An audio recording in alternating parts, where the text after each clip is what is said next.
They say the dead cannot speak. But I speak now, not with breath or voice, but with memory. If you're reading this, know it is my truth, buried with me in the soil beneath the old elm tree on the west hill of Ravensshire. My name was Miriam Eloise Warwick, and I loved a boy I was never meant to love. His name was Geoffrey Dorian Hale. And our love, like a spark in dry forest brush, burned fast, bright, and beautifully until it turned everything to ash. Hi and welcome back to Hearts Awakened. If you're new here, kindly subscribe and hit on notifications, and for my returning subscribers, thank you for stopping by. We shall begin now. I was 17 the first time I saw him. The city of Eldham was glowing that night, dressed in lights and music for the annual summer gala hosted by the city's most powerful family, mine. The Warwicks had ruled this city through wealth and law for nearly a century. My father, Senator Edmund Warwick, was the kind of man who never smiled unless it won him a vote. That night, I stood under the crystal chandeliers of our garden pavilion, wearing a sapphire dress chosen not by me, but by my mother, to match my eyes. Everything about me, my appearance, my behavior, even my future, had been tailored like a dress I'd never asked to wear. I slipped away from the crowd and wandered toward the moonlit garden. That was where I saw him. He stood by the lilies, sketchbook in hand, a stranger among familiar faces. There was something odd about his presence, like he didn't belong, yet he didn't care. The torchlight danced on his cheekbones, and when he looked up, his eyes met mine. He didn't smile right away. He just looked. And in that look, I felt like I existed. Not as the senator's daughter, not as a society puppet. Just Miriam. Beautiful, he said. At first, I thought he meant me, and I blushed. Then I saw his sketchbook. He'd drawn the lilies, their petals curled with delicate grace. I've never seen you here before, I said. I wasn't invited, he answered, with the kind of honesty that startles you. Then why are you here? To see the lilies, he said simply. And maybe, you. That was how it began, no grand declarations, no thunder or lightning. Just a glance in a garden and a conversation about flowers. Later, I would learn his full name. Geoffrey Dorian Hale. The Hales were enemies of the Warwicks, rivals in politics, business, and blood. There had been scandals and lawsuits, even whispers of death threats. My father loathed the name Hale. I should have walked away that night. But I didn't. Instead, we began to meet in secret. In bookstores, in alley cafes, in corners of the museum where the guards never looked. We shared poems and pastries, old songs and silent glances. I told him about my loneliness. He told me about his mother's illness and how he painted to remember the world as it once was. He gave me one of his sketches, a small pencil drawing of a dove in flight. On the back, he'd written, "Freedom isn't found in escape. It's found in choosing to love anyway." I kept that drawing beneath my pillow. But even as our love bloomed, the shadows thickened around us. My cousin Elijah began asking questions. My father reminded me at dinner that traitors come with smiles.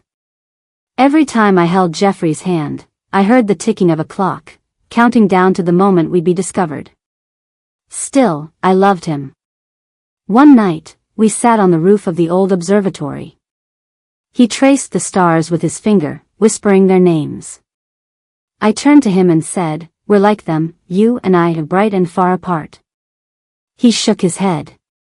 "No. We're not stars. We're comets. We burn together, even if only for a moment." And then he kissed me. That kiss. I can still feel it. Not the lips or the warmth, but the hope it carried. The desperate belief that love could somehow change everything. We made a vow that night. Not of marriage. Not yet. But of loyalty. "I'll find a way," he promised. "We'll leave this city. Start over. I wanted to believe him. I had to.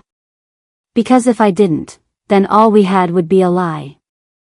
A sweet, tragic lie like the kind in stories. And I wasn't ready to be a story. Not yet. But stories don't ask for permission before they end. And neither does death. Let me know when you're ready for Chapter 2, Letters in the Shadows. Love, when it blooms in hiding, tastes both sweeter and crueler. After that night on the observatory roof, Jeffrey and I became shadows ourselves. We left notes in hollow tree trunks and whispered in the cracks between days. My heart lived in ink and stolen moments, each letter a lifeline, each meeting a heartbeat keeping our fragile dream alive. He called me Starling.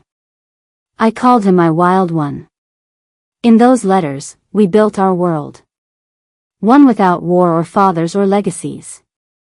A cottage near a quiet river. He'd paint. I'd write. We'd keep chickens and plant sunflowers.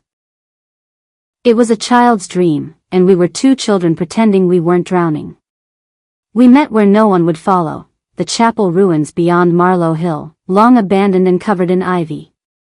Rain dripped through the broken ceiling like teardrops from heaven. There, he brought candles and old blankets. We made it ours. I still remember the night he gave me the ring.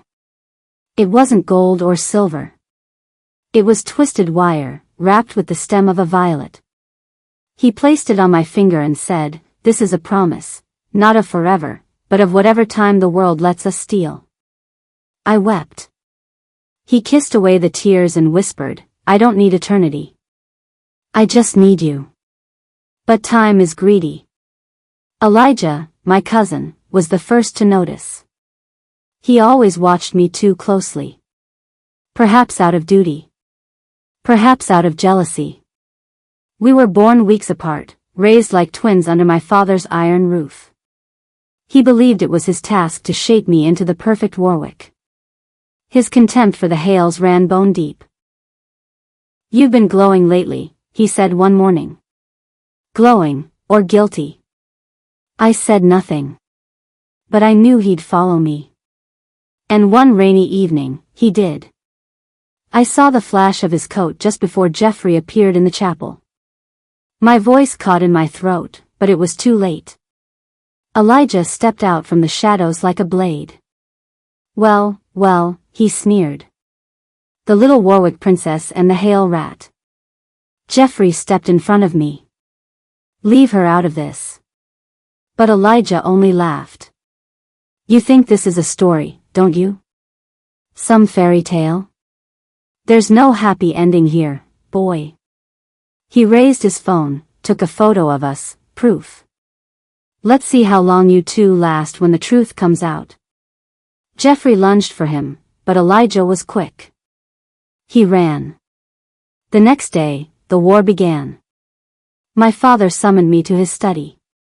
His face was carved from granite. The photo sat on his desk, printed and perfectly centered. "You've disgraced this family," he said. "She's not your prisoner," Jeffrey argued when we met one last time. "We can still leave. I know someone in the north, he'll help us get out." "My father will never stop looking," I whispered. "He'll find us." "Then let him," Jeffrey said. "Let him find that love wins." I wanted to believe him. I always did. But the price of believing was rising. That night, they came for him.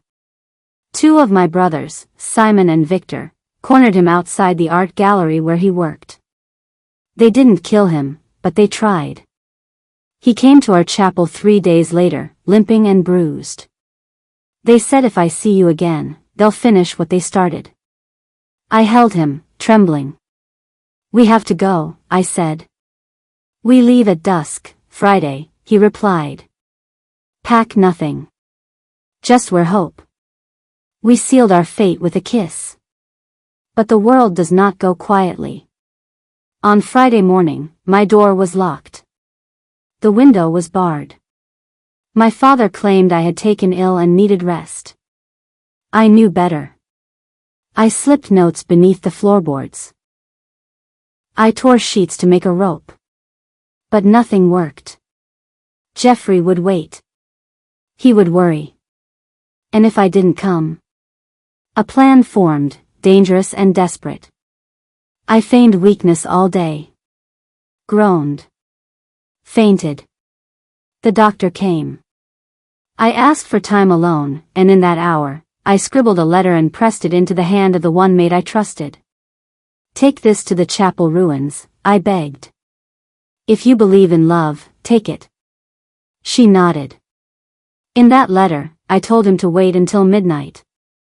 I would come, somehow. I had to come. But fate had already moved its hand. Midnight fell with a velvet hush. I reached the chapel, breathless, heart hammering. But he was not waiting. He was lying, motionless, at the altar. I ran to him, screaming. His lips were cold. His eyes, open, stared through me. Beside him lay an empty vial. Poison. No, I sobbed, shaking him. No, please, no. Then I saw it. A letter clutched in his hand. My name scrawled across the front. They said you had died. That they'd buried you in the garden. I couldn't bear it. I couldn't live in a world that killed the only pure thing it ever gave me.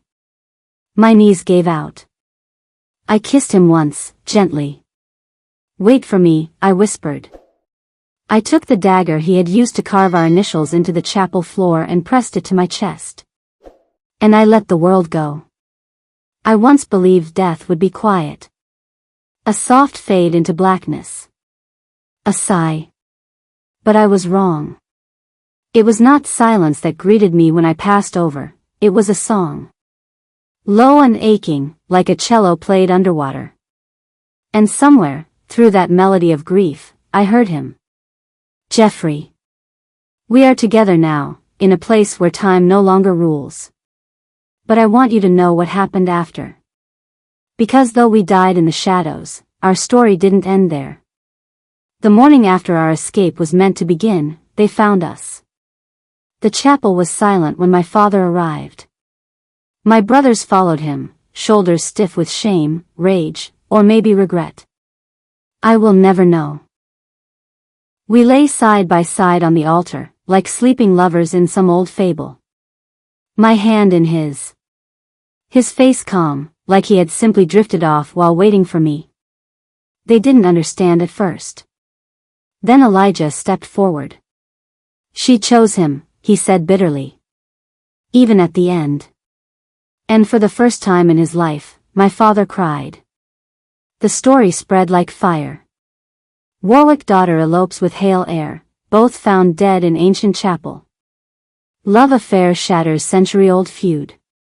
Two hearts, one tragedy. The city mourned us, but not for long. Life moved on, as it always does. But something changed. The Warwicks and the Hales, those bitter enemies whose war had carved wounds into every corner of Eldom, met in private weeks after our deaths. In a locked room in the town hall, they spoke not of revenge, but of failure. Of two children caught in a fire they didn't start. I'm told my mother placed a hand on Jeffrey's mother's shoulder. No words. Just a shared grief. From that day forward, the feud ended. Not with a treaty, or a law. Just a promise. No more children would be buried because of pride. They planted a garden at the ruins of the chapel. Wild lilies, his favorite. And violets, for me. There's a statue there now. It's simple. Just two figures holding hands, gazing toward the sky. The inscription reads, Love was all they wanted. And it was worth dying for. Some say we were foolish. Young. Reckless. Maybe we were. But I would choose him again. Every lifetime. Every ending. Because in a world so full of hate, what else can we leave behind but love? I write this from beyond, not because I seek your sorrow, but because I hope you remember. Not all love stories are meant to end in marriage and sunlight. Some are meant to burn. To bleed. To break the world open and show its wounds. Our story did that. Jeffrey, my wild one, sleeps beside me now in a garden that never withers. We walk among the stars we once wished on. He still calls me starling. And I still laugh, the way I did when I was 17. So if you ever find yourself lost, if the world says your love is wrong, if hate stands in your way, remember us. Not for how we died, but for how we loved. We were not a tragedy. We were a beginning. Oh wow. It is love all the way, but it ended in tragedy. Hope you learned something new today. Kindly subscribe to this channel and hit on notifications for more beautiful stories like this. Ensure to stop by on my next story.